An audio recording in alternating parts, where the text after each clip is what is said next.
극동방송과 함께하는 성경 읽기 프로젝트 성경 읽어지네. 이 시간 생터 성경사역원 성경 읽어지네 전문 강사이신 하만 우리교회 배명옥 사모와 함께합니다. 성경이 읽어지네 주님 나라 임하네. 안녕하세요. 지난 시간에는 룻기를 공부했었습니다. 사사기를 읽고 아주 절망스러웠었는데요. 룻기를 통해 다시 희망이 생겼어요. 새순이 돋은 겁니다. 사사기 이후 성경은 이제 다윗을 찾아 흘러간다고 했는데 정말 룻기가 다윗을 찾아냈어요. 다윗을 찾아내기 위해 그의 증조 할머니인 룻 이야기를 한 것입니다. 그래서 룻기 하면 이 다윗을 찾아내는 족보가 가장 중요한 거예요. 룻기 4장의 베레스 족보에서 다윗을 등장시키고 룻기는 끝났습니다. 그런데 이 룻기의 족보가 마태복음 1장의 예수님의 족보와 연결이 된다고 했었어요. 마태복음 1장의 이 예수님의 족보를 보면 아브라함은 이삭을 낳고 이삭이 야곱을 낳고 야곱이 그의 12아들을 낳는데 12아들 중 누구를 딱 집어서 얘기하죠? 야곱이 누굴 낳았다고 합니까? 유다를 낳았다고 해요.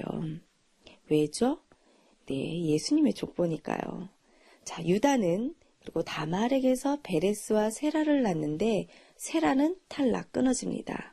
그리고 베레스로 넘어가요. 베레스는 헤스론을.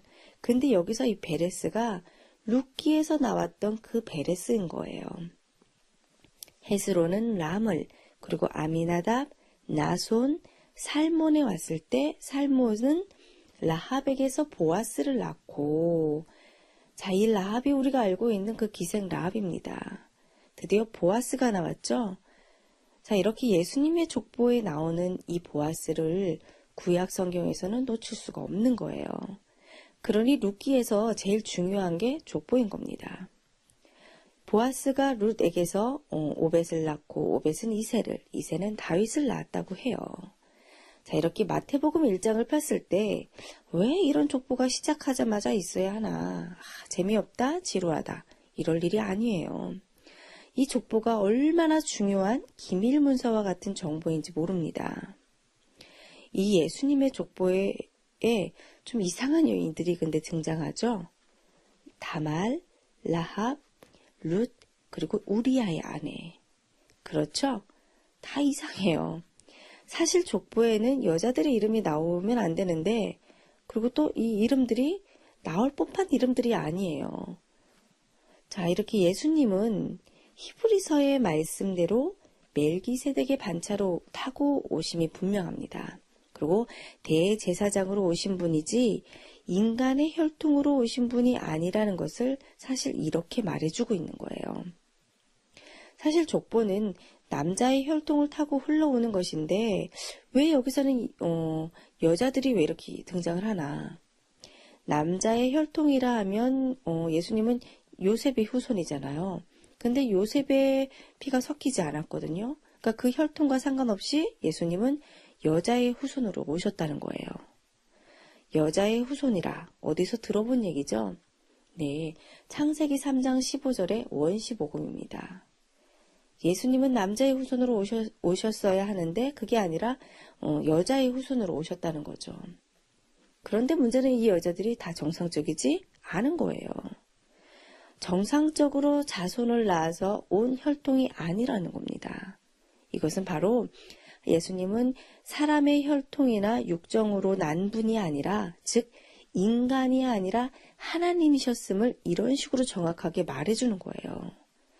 자, 족보 우리가 귀하게 볼 줄 알아야 됩니다. 자, 그럼 이제 다시 구약에 있었던 곳으로 다시 돌아갈게요. 우리는 지금 모세 시대를 지나 사사시대, 즉 사사시대 목록 여호수아 사사기 룻기를 지나고 있는 중이에요. 자, 이렇게 여호수아 사사기 룻기 사무엘 상하의 시대적 배경은 쭉 통해 있는 같은 시기라고 했었습니다. 각각 따로 떨어진 것처럼 생각하지 말고 쭉 붙어 있는 것으로 생각하시면 되는데요. 모세 오경이 한 덩어리이듯이 여호수아, 사사기, 룻기, 사무엘 상하가 같은 묶음이다라고 정리만 해도 성경에 대한 부담이 확 줄 수 있어요. 그런데 또 사무엘상하 뒤에 이어지는 열왕기상하는 또 다른 배경입니다. 그러니까 구약 성경을 그저 한마디로 쉽게 모세오경 한 덩어리, 사사시대 한 덩어리, 왕정시대 한 덩어리, 그리고 포로시대 하면 구약이 끝이에요. 그중 지금 우리는 사사시대를 지나가고 있는 겁니다.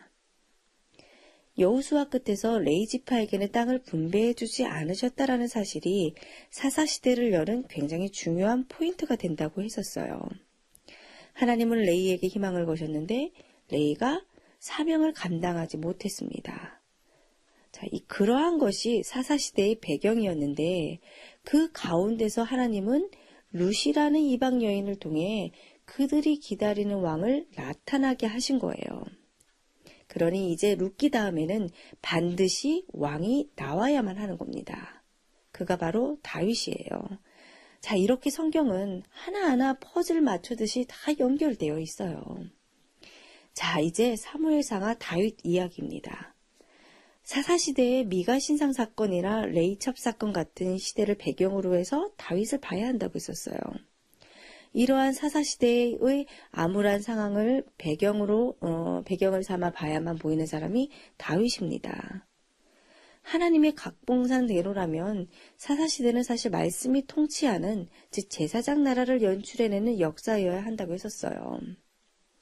레위인들이 모세오경을 열심히 배우고 가르쳐서 모델 나라가 되어가는 것, 이것이 하나님의 작전이라고 했었습니다. 그런데 그때는 실패했는데 다윗이 그걸 해내요. 그러니까 창세기 12장에서 시작된 이스라엘 나라의 완성 지점이 바로 다윗 때인 겁니다. 사사기에서는 실패했는데 다윗은 해내는 거예요. 사사시대의 암울한 정황 속에서 다윗은 누구인가를 추적하며 이번 주에 이 다윗을 깊이 만나볼 겁니다. 그리고 사사시대에서 왕정시대로 문을 여는 이 다윗의 의의는 무엇이고, 즉 다윗은 모든 이스라엘 왕들의 모델이 왜 될 수밖에 없었는지도 알게 될 것이에요. 사무엘상하는 차라리 다윗상하라고 이름 붙이는 것이 좋을 만큼 이 다윗 왕의 풀스토리입니다. 왕의 이야기라고 해서 다윗 왕의 이야기가 열왕기 상하에 있는 것이 아니고 사무엘 상하에 있어요. 물론 사울 왕의 생애와 겹쳐 있는 것이 사실이지만 주인공은 다윗입니다. 그러니까 사무엘, 사울 등 출연하는 사람들이 많지만 그들은 다윗을 위한 들러리라고 봐야 한답니다. 사무엘 상하라는 책 이름 때문에 주인공이 사무엘인가? 라고 생각하시는 분들도 있어요. 자, 그게 아니죠? 근데 그럼 이 사무엘은 누구일까요? 사무엘은 왕정을 수립하는 데 하나님께 쓰임받은 마지막 사사입니다. 사사시대에서 왕정시대로 변환될 때 중재 역할을 한 사람이에요. 그러니 사무엘의 이야기는 사실 사사기에 붙어 있었어도 이상하지 않게 느낄 수 있어요. 12사사의 행적이 사사기에 기록되어 있지만 사실은 사무엘도 사사이기 때문에 내용상으로는 사사기 뒤에 넣어도 무난하다는 말입니다.